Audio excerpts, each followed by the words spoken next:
Yeah.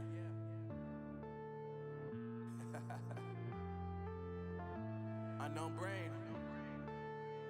Marvin Devine.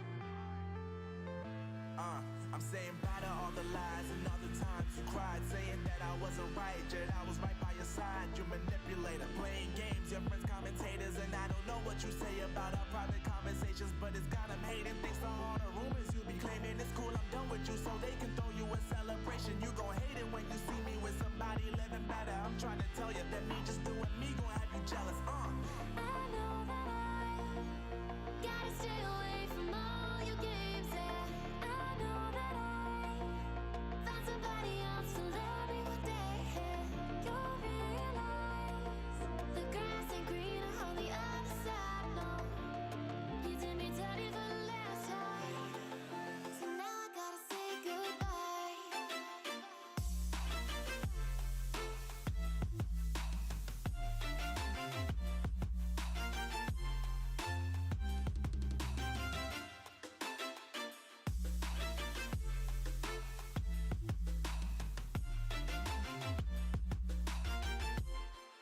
So now I gotta say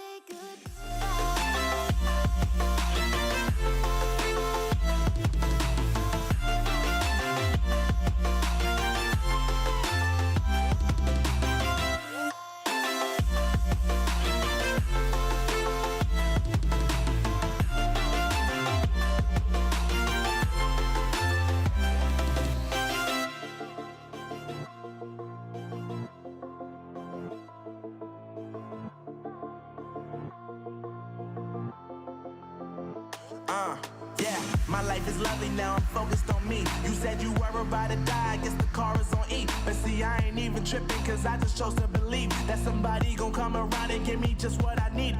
I don't wanna see you frowning, see you looking down and out, coming to me crying, saying you miss having me around. Gave you chances and you blew it, you so easily influenced. All the times you told me beat it, now you gotta face the music. I'm saying I know that I gotta stay away from all your games. Yeah, I know that I found somebody else to love me one day. You'll realize the grass ain't greener on the other side. No, you did me dirty for the last time, so now I gotta say goodbye.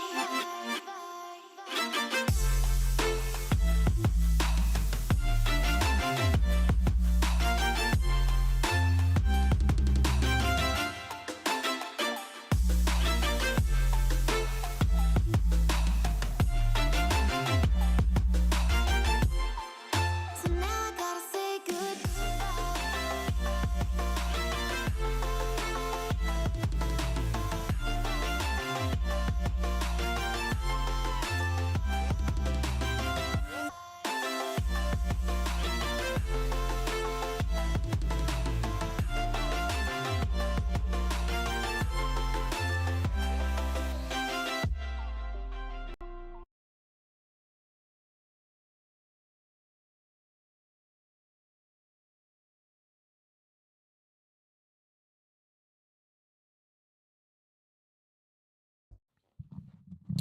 Hey guys, welcome to another episode of the Top Producers Nation podcast. This, of course, is the podcast that is made to help agents be top producers in their desired market anywhere in the country.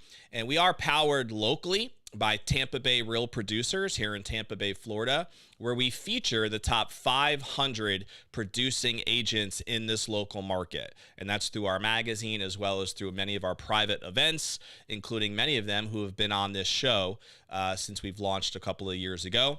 You can check us out, by the way, at topproducersnation.com to learn more about our online community for agents, as well as our different programs, coaching, and all kinds of different support systems that we have in place to help you as an agent be a top producer, or if you're a broker or a team leader help you grow your teams and produce more top producers in your organization. We also have, of course, local partners who support our local platform. In fact, today on the show, we have one of those local partners. That's Thomas Scott with Stellar A.i Solutions. And we have him here today to talk about his business and a little bit more about exactly what Stellar has done and is doing to serve agents in the community. So, Thomas, good to have you, brother. How are you? Oh, too blessed to be stressed, man. Thanks for having me. Amen, no doubt. So if you're not familiar, we'll kind of start a little bit with just Thomas's background if you haven't had a chance yet to meet him. Thomas is actually one of our newer partners with Tampa Bay Real Producers, just recently joined us within the last few months, has come to one of our panel events. And if you do follow us locally here in Tampa Bay, you'll see Thomas actually next Thursday at Whiskey Cake over at the International Mall. And Thomas is going to be one of 3 panelists that we have specifically on this topic, obviously, regarding actually our topic next Thursday is how to utilize AI as a strategic partner. And so Thomas does that pretty much every day with his own business as well as with all the agents and so forth that he works with. So let's give some people a little background, man. If you're not from Tampa Bay, how did you get here? Where did you grow up? And how did this whole AI thing come about for you? Ooh, well, I don't know if we have enough time for the whole backstory, but I'll condense it a little bit for everyone. So yeah, I'm originally from California, actually, and been an entrepreneur 20 plus years. I read Robert Kiyosaki's book, Rich Dad, Poor Dad, and the rest is history. And so I've owned a handful of companies, since that time. Some were great, some not so well, and just a learning curve, as you know, for any entrepreneur. You're always learning, you're always growing and experiencing different things on that journey. Yep. And so, fast forward about 7 years ago, my wife and my 2 kids at the time, we moved here. I was in Pensacola, Florida, where I lived there for about 25 years. That's where I pretty much ran all my companies. I've had everything from a booking agency, event production company. I had oxygen bar company, which was really neat.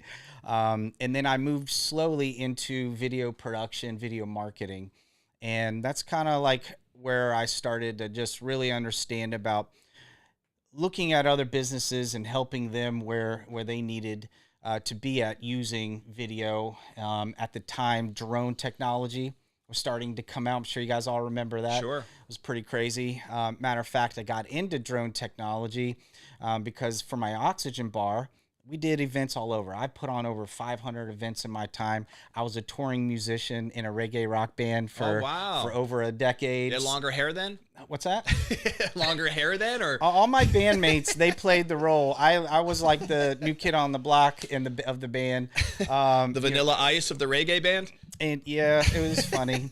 I part of like the theatrics was I would put on like this big wig, and it just then at that point like it let me fit in because I had all these guys with dreads in the team, and then here's me, just some white guy like playing percussion. So yeah, it was fun.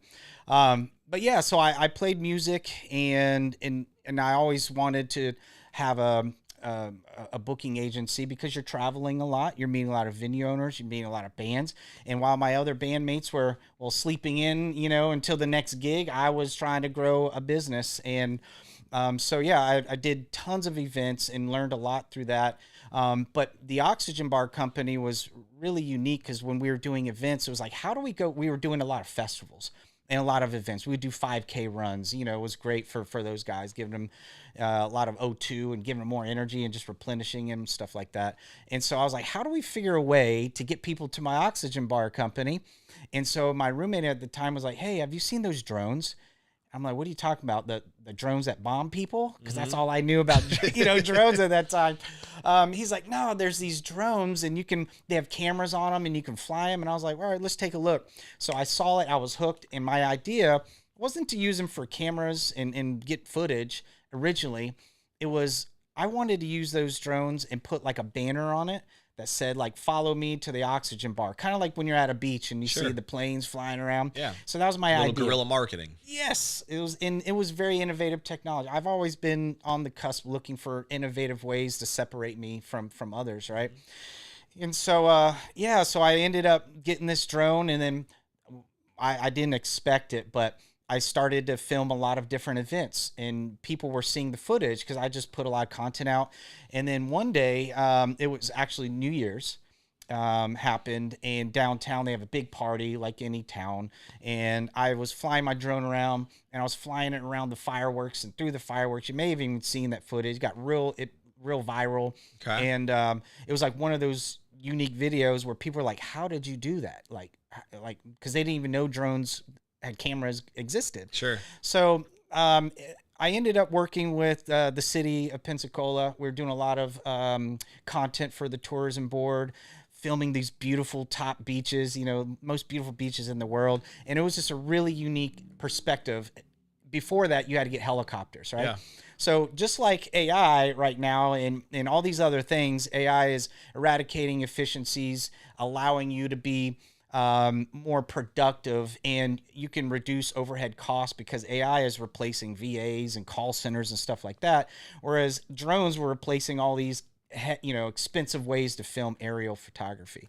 So, long story short, started working with some iconic brands. I filmed with Emmy Award-winning producer Sean Silva, with Kenny Chesney. We're doing huge festivals with them. Victoria's Secret, Playboy, the Professional Bull Riding Championship, and just tons of others. And so ended up growing that just from an aerial standpoint with video. Yeah. Brought it full So circle. that was all kind of drone services that you were providing for those brands? Yeah, so I worked with a lot of production companies, and they hired me for the aerial I gotcha. side of things. And I'm like, well, why am I just doing aerial? Let's bring it full circle. And so we created my video production company, and I built that steady over a decade. We had the video production company, got into video marketing. And so in a little town, you're a musician, you've been there 25 years, you can't really go far without anyone knowing you. We just wanted to flip a new chapter in our life, so we moved here. And it was the point was, let's grow the video production Was business. that you and your wife that had the business together? Well, I had it, Okay. and she came in, and obviously she helped where she could, but she was working at the time. She managed a restaurant, and Gotcha. stuff like that. Okay. We moved here. We had 2 kids, and then we ended up having another one while we were here. So now we have 3 kids. And so how I got my start in real estate is quite interesting. At least What made you I pick think Tampa? Well, it was actually Tampa. And then Tampa Bay, I meant. Tampa Bay. I had been here a couple times just for fun and loved it. Never been to St. Pete though. And so I was talking to folks, and they're like, "Hey, you have a family? You should check out St. Pete. It's right on the outskirts, beachy, town. It's growing." So I did my research, and at the time, St. Pete was growing really fast and had a it's lot of boomed in the last amazing decade. stuff. Yeah. Exactly. And so I said, I think that's where we want to be. And I had a friend that lived here. He graciously just let us hang out at his house till we found somewhere. That's how we got our start, That's right? cool. So Do you guys live on the like downtown side or the beach side? well, we moved actually to Reddington Beach, which is right on the Sure. almost right on the water, Yeah. which was an amazing experience. Just to walk out there in the mornings and run and all that stuff. But right now we live more central St. Pete. Gotcha. Right now, Okay. kind of around everything. Right? Yeah, it is a booming area for sure. Years ago, I started a magazine for the residents of Snell Isle in downtown St. Pete, right? And then we opened up one in Tierra Verde, just south of there. And felt like I was an adopted St. Pete resident for many years as I was working with small businesses in that area and doing that whole thing. This was before we launched Real Producers here in Tampa Bay. But so you moved to St. Pete. You still had the video company, it sounds like, at the time? Yeah. Slowly, you come to a new town, you got to kind of build it from scratch, right? Sure. No one knew you got to get out of obscurity. So I ended up just pounding the streets. Matter of fact, I was already calling agencies prior to moving here. So I had at least something when I hit the ground running, something going. Ended up doing as much as I could to get the business out there. And I got hired. This is my segue piece into the real estate world. Because at the time I thought just real estate was about agents. I never knew about real estate investing. wholesaling, all these other ways that people are utilizing real estate to build wealth and yeah, we've had some revenue. investors on this show. Commercial, multifamily, even wholesalers, flippers. So no doubt, there's a lot of different ways to be able to make a living with real estate for sure. Absolutely. And so I got hired by a company to do and film a 2-day seminar. Okay. Actually, it was here in Tampa. There was this young buck. His name was Rafael Vargas. He was supposedly making $10 million a year doing Investing. virtually. What's that? Investing, like flipping. He was doing virtual wholesaling, like Okay. all over the country. Okay. And so he had these seminars where they would teach other people how to do the same. Yep. And they were spending 25, 30 G's to come let them open up the curtain, the blueprint, and they just dug in, and he gave them everything to start learning how to do virtual wholesaling. So here I am filming, just doing, what production crews do. And, but I'm hearing. Yeah. Right. I'm listening. I'm like, this is interesting. Yeah. And so I was like, wow, these guys are killing it. And, I'm like, I didn't know there was a such thing as wholesaling. What is wholesaling? Oh, you all you're doing is moving a contract from one side of the table to the other. It's just flipping paper. No liability, no risk, easy entry. Right. And, all right. Sounds cool. Good for you guys. So 4 or 5 months pass and then COVID hits. Anyone in marketing, anyone doing what I was doing understood the pain at that point because, well, no one was spending money, right? And so I had to figure out what I wanted to do. And for the first time in my life, 20 plus years, I had to go either figure it out and start something or go work somewhere and support my family. Yeah. Right. So a little bit of an ego hit, but you do what you got to do for your sure. family and survive, right? And pivot.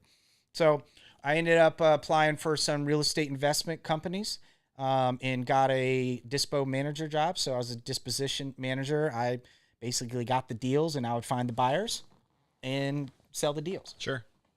So 3 months later, the company I was with ended up letting everyone off and they went a different direction into tech.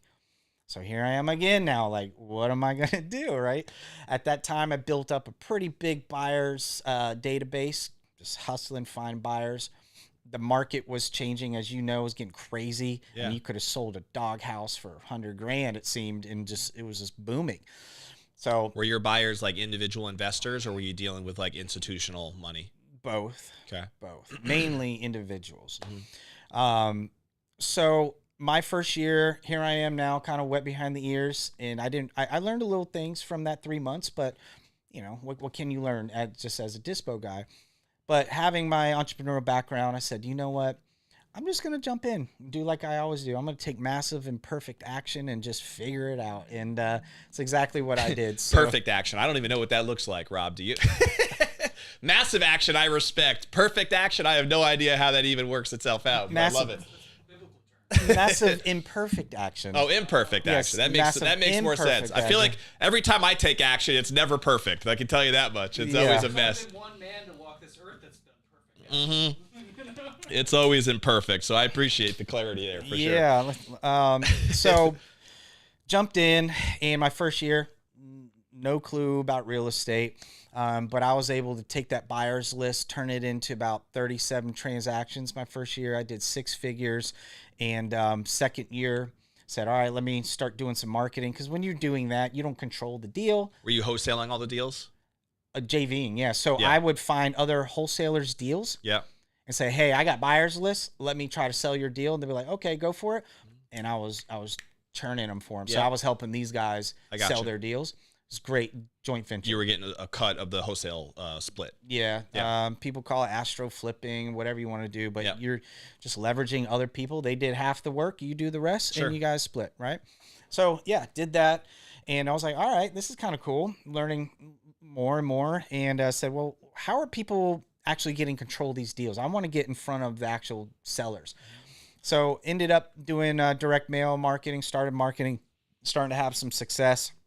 And from that, I ended up building a unique business model. I wasn't really a big fan of how wholesalers worked, and any agents out there, you know what I'm talking about. You Yep. probably despise the wholesaler. Many of them have heard the horror stories. And rightfully so, because a lot of them are just bad characters. They don't know what they're doing, and it just gives us good guys a bad rap. Right.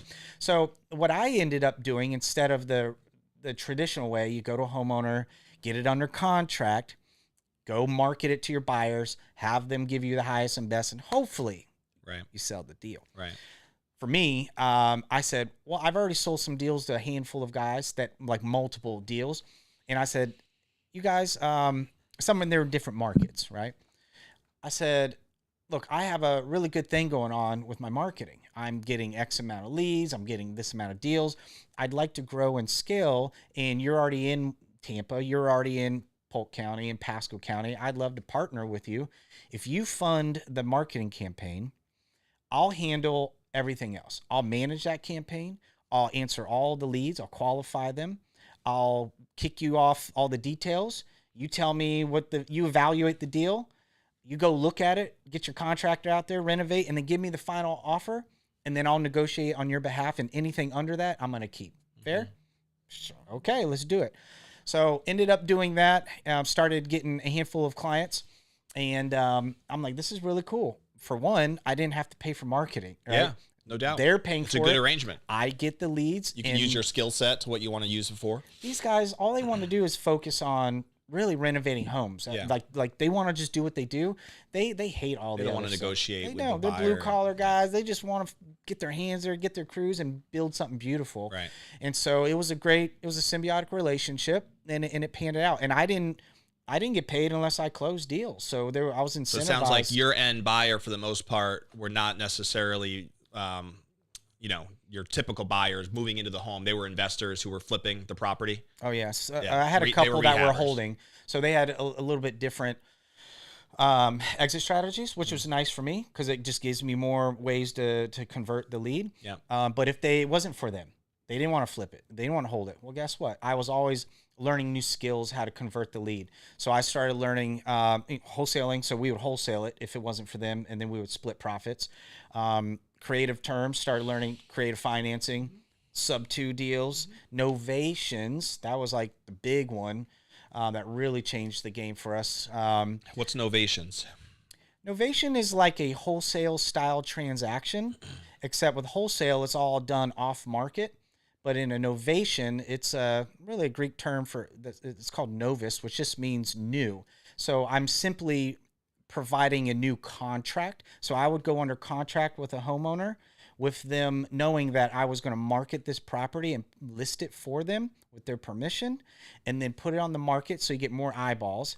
And then when I found the buyer on the market, then I would simply remove my contract and bring that buyer in, and then I got paid the difference. I gave my seller a guaranteed price, and anything above that I kept. So on average, we would do 45, 60 grand. And they got more money. We got more money from that strategy. So by the end of my 4th-5th year in real estate, the less transactions was looking better, less stress, less moving parts, but more revenue through that deal structure. Okay. So I'm learning all these things. My clients are benefiting from my skill set now because I'm converting deals for them that they didn't even know that could happen. So I'm making them money, and they're not even flipping. Less risk, less everything for them, right? Less capital. So beautiful relationship. And so I end up getting a handful of clients, and now guess what starts happening, Don? Leads. Everyone wants leads, but at the end of the day, after talking to hundreds, maybe thousands of these guys, you find that they spend a lot of money, time, and energy on advertising, marketing, but they don't have the people, the processes, the systems in place to actually capture those leads and maximize their ROI and their marketing dollars for an And you're ROI. talking about the investors specifically here. Correct. Yeah. Typically, right? Yeah. That's just they think they got to go out and spend more money, but no, you just need a better system to Better capture process. it. A lot of them have the leaky bucket syndrome. Sure. They got holes in it, and then they just keep trying to fill it up as Right. much. But plug up those The holes, holes get bigger you and bigger. get better return on your ad spend. You reduce your CAC, your cost of acquisition.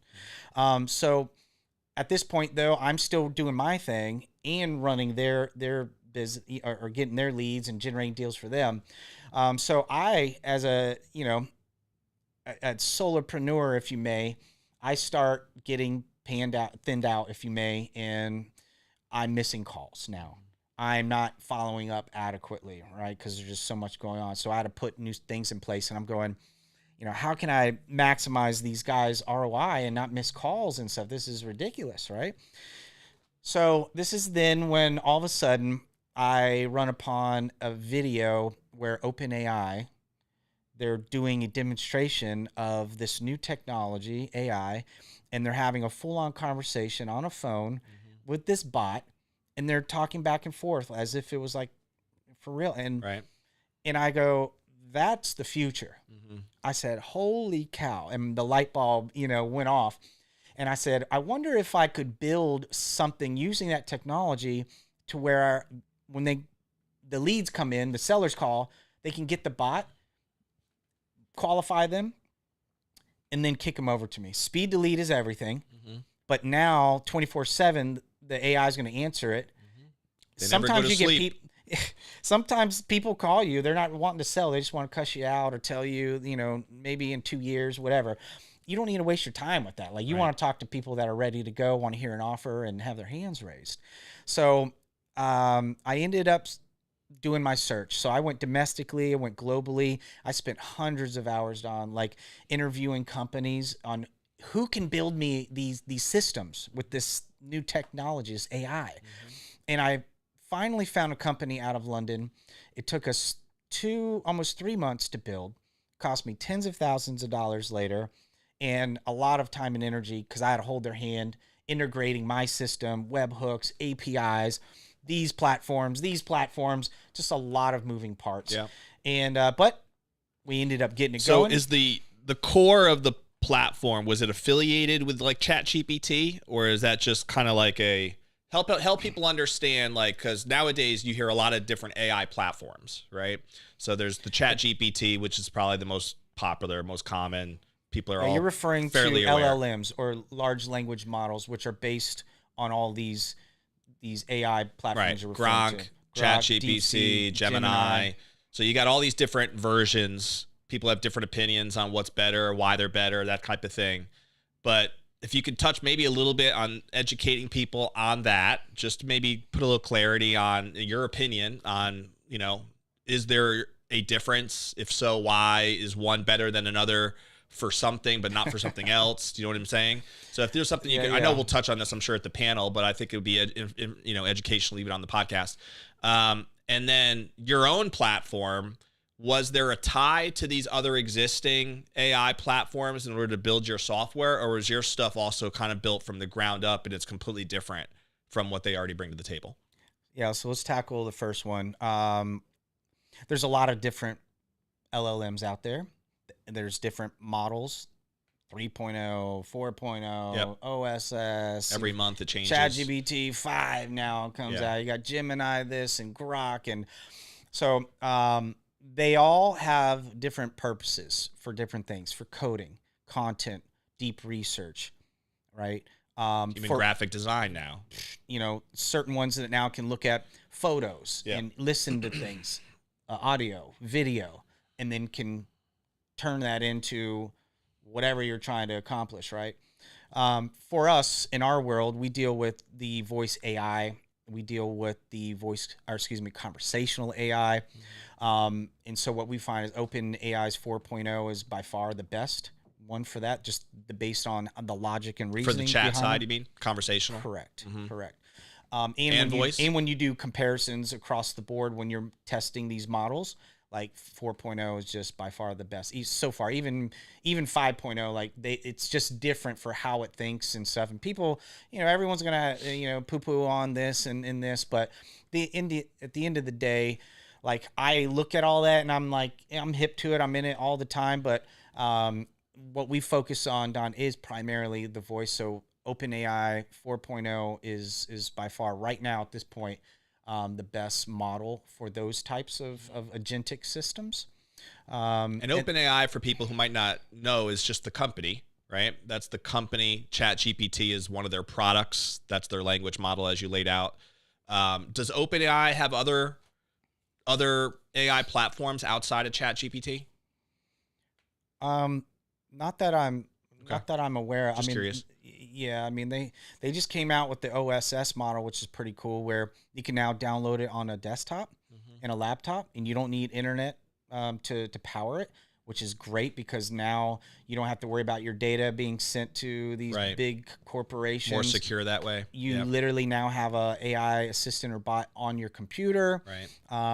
and it's just as powerful as some of these top models. But you do have to have some really robust processing, on your computer. They do have a couple different models, 16 gigs, and then you got, the higher models. But They sell that as like a software package. it's free. Oh, it is. Yeah, Okay. it's like I'm like, how are they making money? There's got to be nothing is for free. Well, you they're know, getting like- users, so there's some monetization there with the amount of users, very similar to how Facebook grew initially, right? Yeah. So technology is always going to grow. The basis of all of this AI stuff comes down to prompting. So if anyone's really like interested in AI, you really want to learn how to build AI systems, like learn how to prompt. Like that will never go away. That is the basic model. It's just like building a house. Yep. You start with the foundation and then you build up, the framework. And There's a great book that I read, and I actually heard the author speak live. I think we talked about this, Jeff Woods. Are you familiar with Jeff? He wrote the book called The AI Driven Leader is the name of the book. And I heard him speak live at an event with a mastermind group that I'm a part of called Front Row Dads. It was in Austin, Texas. And so he, in the actual message, had us pull our phones out and do some prompting live with ChatGPT or whatever Gronk we want to use. Yeah. It was powerful just to kind of see the impact that using his prompts, what type of responses you were getting compared to what I was kind of used to doing before that. And so, yeah, you're right. I could second that. It's like the power of the prompt is a really, really important part of getting the maximum effectiveness out of your feedback, right? From the chat. It's amazing how two people can use the same system. Oh yeah. And get, it's almost like completely different results and responses based on the input, right? Of It's like an ox, man. You can have an ox just hanging out in the field, or you can use it to plow, Right. And Right. so that's it. And for those that are listening, we do provide for anyone who wants, for real estate professionals, we have an AI Ultimate Toolbox, totally free. You can go to my Instagram, boom.with.ai. Just DM me. I'll send it personally. And it's packed full of resources. It actually has, 50 now GPT prompts to turn GPT into a sales coach, a role play, an advisor, like all of these things, right? And You'll have to bring some of those prompts next week to the panel. You don't pay me enough. You just said it was free. Yeah. We're going to deliver the goods next week for you, people. I promise you. Mm-hmm. Whiskey cake. Be there next Thursday. Whatever that date is. I don't even know. But next Thursday. We have a great spread. 9:30 a.m. We'll be digging in around 10 a.m. and We had really having a great mimosas last session. time. I was, Oh, yeah. and I saw We some go people all out, actually baby. drinking. We go Man, I was all like, out. wow. Yeah, All they right, lay it- well, you got to whatever. make sure you attract the people, baby, whatever they need. Whatever it is. But it's going to be a fun topic. So, were you surprised at all, Thomas, as you started? You mentioned earlier that you invested a lot of time, money into like trying to figure out your platform, right? And I'm assuming the platform you were describing was that Stellar A.i. No, this was for my own real estate company, Okay. right? I just wanted to once again capture those leads from my partners and ensure that I just get really good conversions, right? Yeah. The first month we used the system, we saw about somewhere between a 27.5% boost in conversion rate. It's huge. Oh, crazy. Yeah. And you think that if you can get that type of conversion, just because you're answering a phone live, they're not going to a voicemail. It builds trust. It builds credibility. You don't have to spend so much money on marketing and advertising if you're getting better conversions on the leads coming in. For sure. A lot of people, when I first started, now keep in mind, I've been doing this almost 2 years. Like this is like I'm on the forefront of the technology. People are just now talking about ChatGPT and stuff, where I was already building robust systems and huge, architectural frameworks for automations and how it was working and follow-ups using the AI. Not only did it answer inbound calls, it transferred to teammates. It can schedule appointments right there on the phone with you, so it's integrated into your calendars. But you can use it for follow-up too. You got appointment reminders coming. The AI can usually, however you want to set it up, an hour before the meeting. Yep. The AI is calling them. Hey, Don, we got an appointment, coming up in an hour. Just want to make sure you're coming. Yep. Guess what? Improve show ratios. Your agents aren't at a house where a seller forgot that you're supposed to meet them there and waste your team's time. So all these little things start stacking up. The compound of time and energy is just it's just crazy, especially when you look at it from a 12-month perspective, right? I like the review AI option now too, which I've done some research on too, where you can have somebody who's not just a bot, right, who's trained properly. So every time a review gets put up on, I know for many agents, the number of Google reviews they have is a big talking point. It's a big focus. And so having somebody who's responding immediately to every review, right, that comes on, whether it's positive or negative, and having that be an automated process rather than someone manually being responsible for that, that's huge as well. And that's another way to implement, right, this technology. That's part of what we offer as well. It's reputation management. Google rewards companies that actually interact with their customers and respond to their customers, and you will over time grow organically in these search results, the map pack, if you may.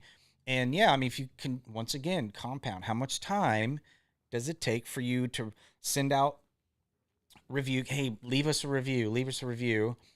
And then when they do, like, how much time does it take to thank them? And awesome, great working with you. Someone might say, oh, it doesn't take that much time to do it. But once again, looking over a period of time, it all starts to stack up. And so what I see AI right now, the big takeaway is it is just like the time saver. Time, energy, and money are the most important things people value, right? And you can get your energy back. Okay, you worked out. Let's drink a smoothie, and now you got some energy back. Yep. You lost some money. Okay, you can get it back, right?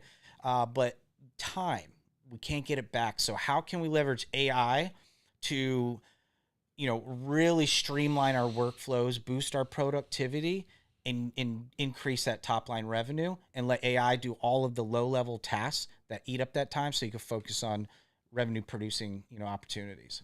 What are some of the industries that you have found that you're serving with your current model? The Stellar A.i Solutions is the name of the company today, right? I know you don't just work with real estate agents, but obviously with our audience, that is a target that you can serve at a high level. Yeah. I know you work still with investors, right? Yeah, we primarily focus on the real estate industry right now. Okay. When I first started, I obviously being in real estate, I have tens of thousands of investors and agents in our database. So it was low-hanging fruit to really just start sharing what we're doing and try to generate some business. Is there a typical profile of like the right investor that seems to be the most attracted to your service? Is there, is it your buy and hold investors? Is it your flippers? Is it your wholesalers? Is it your commercial guys? Is there a profile or not really? So we're constantly growing and expanding what we're doing, right? I've had this company now for about a year now. When I first started, it was real estate, and then I looked at chiropractors. I was looking at solar companies.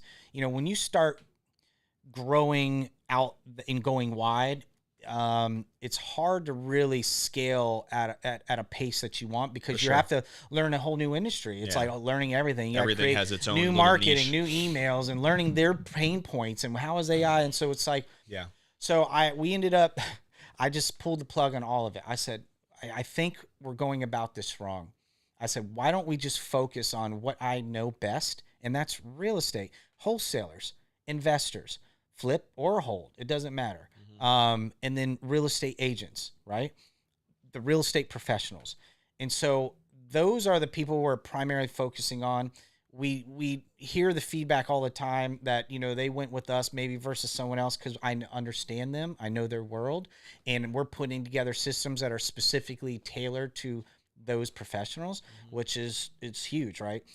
So instead of being the end all be all to everyone, right now it's all about let's serve the real estate community. Let's really just do an outstanding job, get case studies, get reviews, get that machine oiled and lubed, and then we can talk about entering another niche, right? You stay in the niche, you get rich, so they say, right? Riches are in the niches, my man. If I'm an agent and I know I want to utilize this, right, into my business, but I just don't really know where to start, right?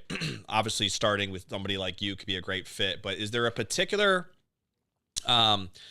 practice or strategy or technique that you would start an agent on based on what you've seen work the best to get low-hanging fruit, get some quick results, right? Is it the review side? Is it setting up a chat bot because here's what I would recommend setting it up to do? Or is it the voice AI? Is there a particular, practice that you think if I'm an agent today, I would have this in place, no brainer, first thing? That's a great question. First thing we always do when we talk to someone, we want to learn their business and their process from A to Z. Tell me how you start. Well, how are you getting leads? How are you evaluating properties? Data analysis. All the way through appointments. Who's answering the phone? Who's doing reminders? Who's scheduling appointments? Who's doing the follow-up? Who's sending out contracts, right? Like every part of the business. And then we'll ask them, well, what's one part of your business that you dread doing, but you can't ignore? Mm-hmm. And it's answering the phones, and it's follow-up is what we primarily hear. Mm-hmm.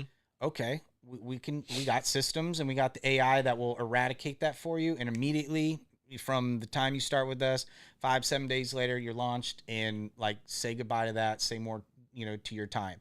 But let's just say someone doesn't even hire us, and they're just like out there doing whatever they're doing, right? You can use ChatGPT, and part of our system, we build a custom GPT to actually do data analysis and property evaluations. Mm-hmm. We've already tested this, and agents use it, investors and wholesalers do it, and it's very, very close. Sometimes on the spot, sometimes a little off, but you can literally throw a property into the search bar, and it will spit out based on how we prompt and what information we want. It will give you the property details. It will go through everything, comps. It looks at it. Does it matter if the property is on the market or not? What's that? Does it matter if the property is on the market or not? No. We use it to identify, because we're looking for properties all the time, talking with sellers, agents looking for properties, property managers. They give us deals or properties that are on the market or about to go on the market.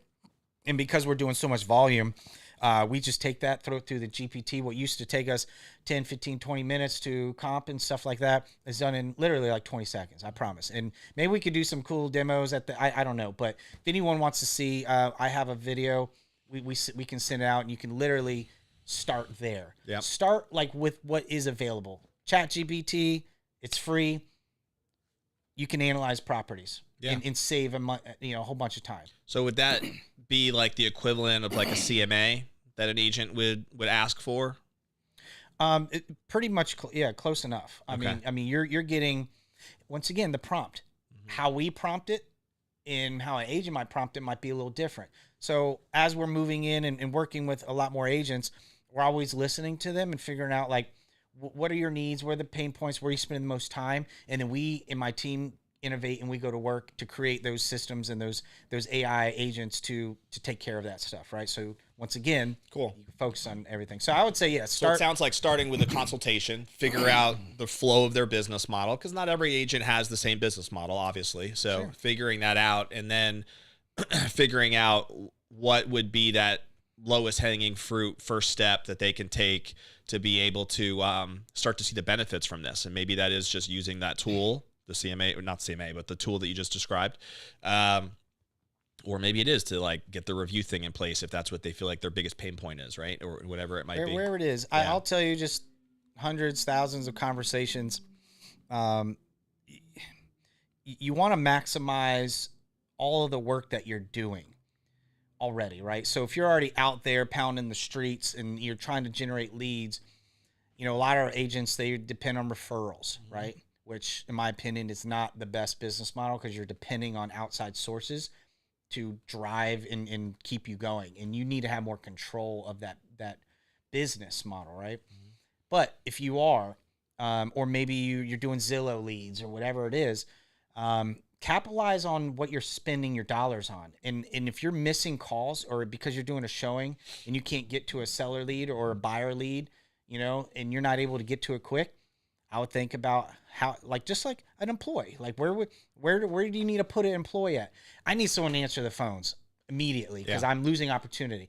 An agent, they make 2-3% on an average $300,000 property. That's $6,000. Right. Every time you miss a call, it's potential $6,000. Stack that up over 12 months, and you do the math. You know, it's a no-brainer. It's a no-brainer. Put someone in place, right? That's why I said the AI is getting rid of like the ability, or not the ability, but the need to hire VAs and call centers. They're humans. They don't always show up on time. They got attitudes. They don't work 24/7. Everything. You have to recruit. You have to hire them. You have to train them. You have to keep them happy.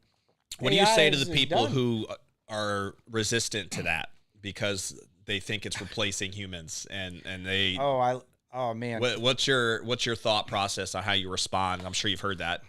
So innovation is always going to displace a certain sector of any economy, like hands down. But AI is also also innovation replaces and creates new industries for people. Now it's up to humans if they want to grow and learn something new. You can't change that, right? I mean, you know, boiling water, you put a potato in there, it softens it. You put an egg in there, it hardens it. Yeah. You know, you can't control if you're a potato or an egg, but at the end of the day, if you see where things are going, you need to put action in place and learn something new. So it's human beings. You do what you got to do, right? A lot of people were resistant to the automobile. The Industrial Revolution showed you when the steam powered engines came through, people were like, well, what are we gonna do? But guess what? It created new jobs. So I hear people also that say, oh, no one's gonna talk to AI. I hear a lot of agents, oh, this is relationship business, doesn't fit my business model. We need to talk to them. I understand. I'm not saying replace human beings. Yeah. It is a perfect marriage because what you're utilizing AI to do is just leverage and to use it to do all of the tasks that eat up your time. You need to be focusing on what? Negotiating, finding, people, doing showings and closing deals and growing your business. Let AI do it. Would you rather call someone and you get a voicemail or an AI bot that is a bot, but it's literally having a conversation with you and it's directing you through that whatever needs it are. Yeah. Hey, I'm looking to sell my home. I'm looking for an agent. I saw you. Or hey, I'm looking to buy a house for my family. They call you at 6 p.m. That bot's answering. It's going through whatever your qualification questions are, and then it will either transfer or schedule an appointment with these people. Right. Speed to lead. You're not dealing with the person who's in a bad mood because their spouse just cursed them out, and, or some they're guy taking named it out Bob on you. in Africa, right? It is what it is. So just like when websites first kicked in, people were like, I don't need a website. And then what happened, 5-10 years later? How do we get a website? Right. It's the same thing right now. Watch, the next 3 to 5 years, everyone is going to have an AI assistant. It just depends on how fast you see that is a reality. People are going to get used to it. The writing is on the wall. We have thousands and thousands of calls. Our clients have thousands of calls. We see the data. People are okay with it. Yeah. People are okay as long as it streamlines the process. It's not like press 2 and then say yes or no. It's not like this weird robotic thing. The human brain, when you're talking to these bots, people say please and yes and thank you. Like it's crazy. Like they think they're talking to someone. That's how powerful it is. Well, the reality is it's coming whether you like it or not. And, when there's a train coming, you're either going to hop on it or it's going to go by you or run over you. And this is not going anywhere. AI technology is very much, to my opinion, like the internet was. I don't care who you are. If you were resistant to the internet, it was going to still impact your life. Everything has been impacted by it. And AI is going to be no different, maybe even bigger, as you just said. Yeah. And so ultimately, I've just always adopted the mentality that if there's something that I know is going to be a game changer, I need to figure out my way to use it, right? My path. It doesn't mean I have to be obsessed with it, but I've got to figure out that if I want to be relevant in this world and I want to have a business that is reaching people, to ignore something that big is just it's perilous, right? It doesn't make any sense if you want to be relevant in the society that is going to be utilizing it, one shape or form.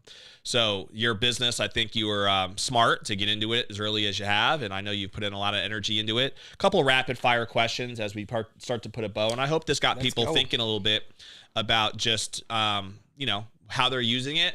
And in my experience, there's definitely been more and more people, experimenting with ChatGPT, experimenting with the use cases of ChatGPT and others, of course, platforms as well. So I feel like, as you said, more and more people are open to it.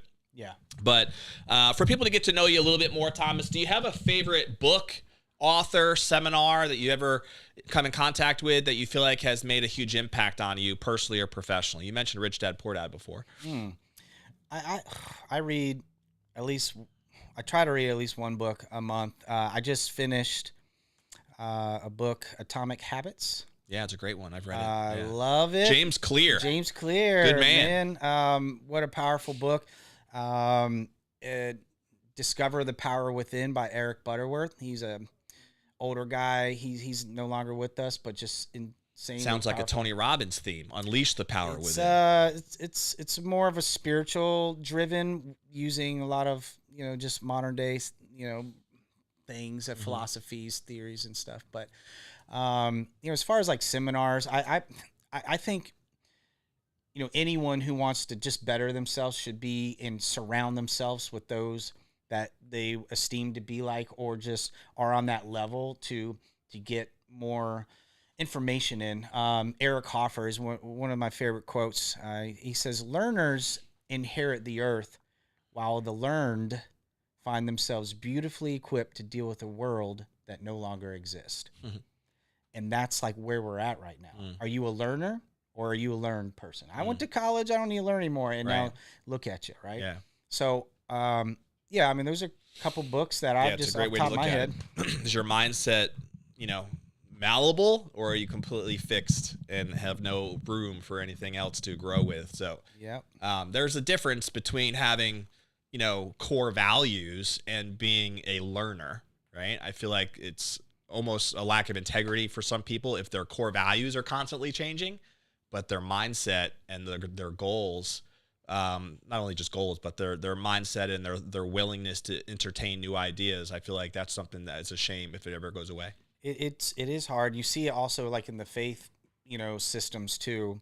You grow in a certain faith. It's hard to get away from that, even when you're challenged by something that doesn't fit that model or what you believe, but you'll continue to believe it because it's hard to get rid of something that you've been programmed or taught or learned over time. Mm-hmm. Reprogramming belief systems is one of the hardest things for humans to do. It is. It is. Amen. And so, I don't know. Do you have a favorite movie or TV show, Thomas?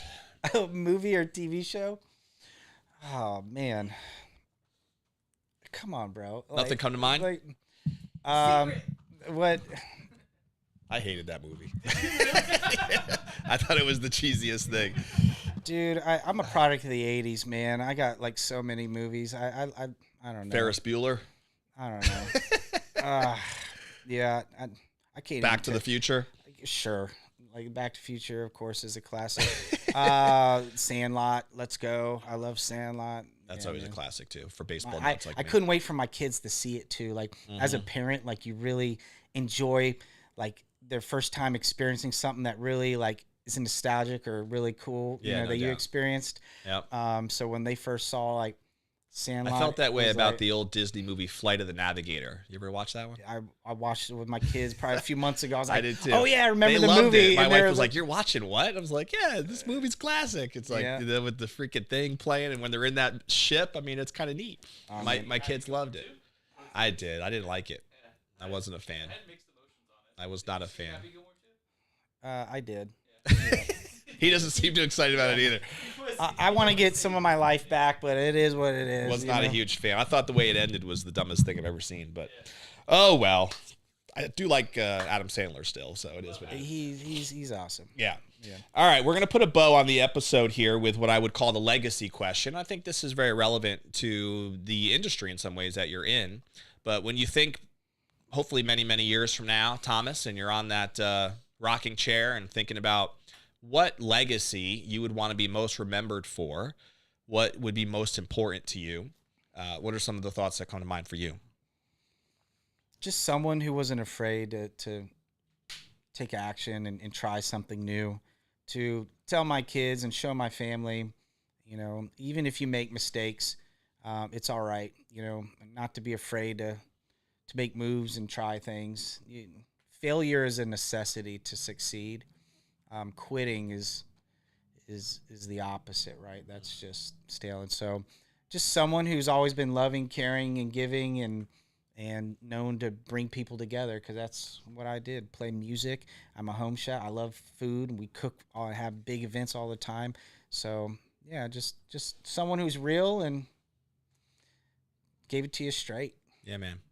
Well, I appreciate you being here today. I'm excited Thank to you. have you as a partner, and I think that there will be a lot of opportunities, hopefully, in the near and long-term future with our platform and with the things that you bring to the table.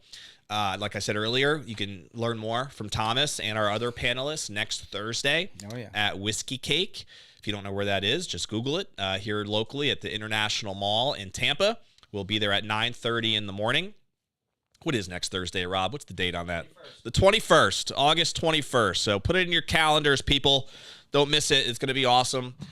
We will feed you, and then we'll be done right around 11 o'clock-ish. People usually hang out for lunch after, so you can network and pick someone's brain like Thomas, who has a lot to offer about this topic. Specifically, we will be diving into how to use AI as a strategic partner. And we'll put a bow also with the episode with a call to action to the audience, the way we always do. Whether you're watching this live on any of our channels or you're watching or listening through your favorite podcast platform, what action step can you take today, right now, after listening to this episode, that's going to propel you forward personally or professionally? And if you don't take that action, you tend to miss out on a lot of the opportunities that, you know, listening to these episodes will bring you. So make that a habit. Just one thing. What can you do? Maybe you just have to follow up and have a conversation with someone like Thomas. And if someone, by the way, wanted to connect with you, what's the best way for them to reach you? Yeah, I'm all over social media, but you can go to StellarAISolutions.com, YouTube, Stellar That's AI Stellar, Solutions. STELLAR, right? Yep, yep. I'm on Instagram at boom.with.ai. And you can find us on Facebook as well at Stellar AI Solutions. We'll throw them up in the description as well. But maybe that's it. Maybe you just need to have a conversation and pick the brain a little bit more of Thomas, or maybe there's something you want to, maybe you want to read that book that I recommended earlier about being an AI-driven leader, Jeff Woods, or one of the other recommendations that Thomas threw out there as well. But take action on something, do something today to propel this topic forward, because it is coming. It's a train that you can use or you can completely miss out on, and we don't want that to happen to any of the people in our audience for sure. Follow us at topproducersnation.com. Click the little button to subscribe if you don't already do that, so that way you'll be notified every time we drop a new episode, which is weekly. And you'll get the little notification when we have these great interviews, so you can always tap in on that as well. But we have a webinar, by the way, coming up later today at 4 o'clock this afternoon, so you're welcome to join us there. You can find that at topproducersnation.com as well. And we will be diving into our 4 principles of top producers and how you can make sure that you set yourself up to be a top producer in your desired market as well. We'll see you on the next episode of the Top Producers Nation podcast. See you later.